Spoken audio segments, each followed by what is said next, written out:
Welcome to the Hachette podcast. I'm Brandon. In January. What do we have for today? Well, today's actually a little bit, it's kind of fun because we are now in part 2 of the Birth Without Fear book. Okay. Which is all about options, support, and respect.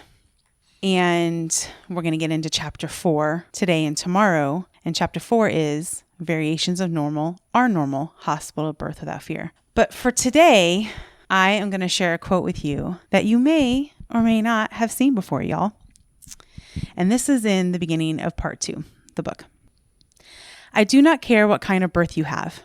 A home birth, scheduled cesarean, epidural hospital birth, or if you birth alone in the woods next to a baby deer. I care that you have options, that you are supported in your choices, and that you are respected. So this is my most reshared and shared in multiple ways quote. And it is transcribed from the Austin Birth Without Fear conference in October of 2014. Exactly. That's what I was going to get at. Oh, okay. No, you're fine. No, you're great. I was pregnant with our youngest, known as Beard Baby. And I think I was somewhere between 31 and 33 weeks. I can't quite. I want to say you were 32 weeks, actually. Okay. And I was speaking, and this pretty much came out of my mouth on stage. Mm-hmm. And later on, when I was processing the conference and my talks, I thought about that and thought, that's really good. I need to put that on a image and share that. But I think it speaks to the hearts of so many doulas who are birth support and hold space for birthing people no matter how they're birthing, but also to mamas who have gone through births where either they did or didn't get that. And that's what we want. And it really comes down to, which I've said on more than one occasion, that the way we feel about our birth experience usually has little to do with how the baby came out, but how we were treated through the process. Exactly. So when you see me use hashtag option support respect, those words were actually pulled from this quote. Yes, they were. I remember that too. And I'm sorry to report that I have never birthed next to any baby deer. No. It hasn't happened. No, we lived in a house that had deer come up to it at times.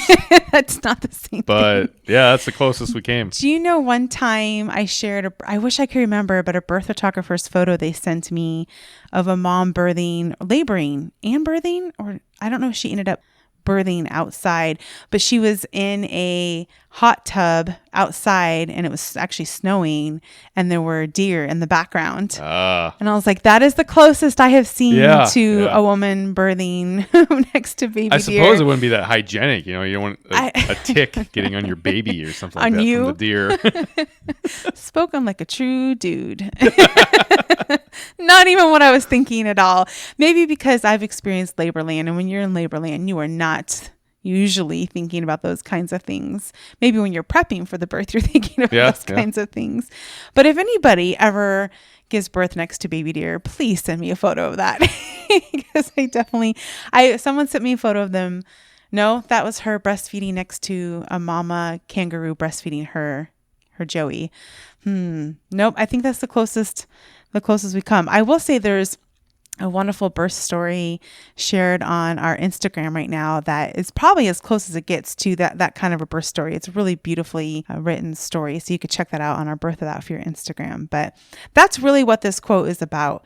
It's like, I'll support you no matter what kind of birth you have. I don't care what kind of birth you have. But I care that you were treated well throughout the process, that you knew your options, that you can make informed decisions, that you were supported in your choices, and that you were respected and had respectful care. So that is how we start part 2 of the Birth Without Fear book and get into the birth chapters, which we will share more of starting tomorrow. And part 2 is obviously the birth section. Yes. Part 1 was pregnancy. And part 3 will be the postpartum section. Oh, just my favorite. Yes. Yeah, that's my personal favorite. I mean, I love the whole entire book, of course, but as a mom of 6, after 6 postpartums, that's where my passion just flowed out. So I'm looking forward to sharing more of that with you guys. So if you have not yet pre-ordered the book, you can go on Amazon.com, BarnesandNoble.com, Where else? It's lots of places, but you can go to our website, birthofthatfearblog.com, and there's a bunch of buttons there where you can pre-order. And it comes out March 5th. It'll be shipped directly to you on that day. Books a million, indie bound. I know. Isn't that cool? Yeah. I'm just saying right now, when I walk into Barnes & Noble and see this book there, I'm going to cry. There will be a video taken for social media. At least I know. Because if you don't record it, it didn't happen, right? You know what? That is worth recording. At least I no longer take pictures of my food. Absolutely. Gosh, no. So, all right. Until next time. Adios. Love ya.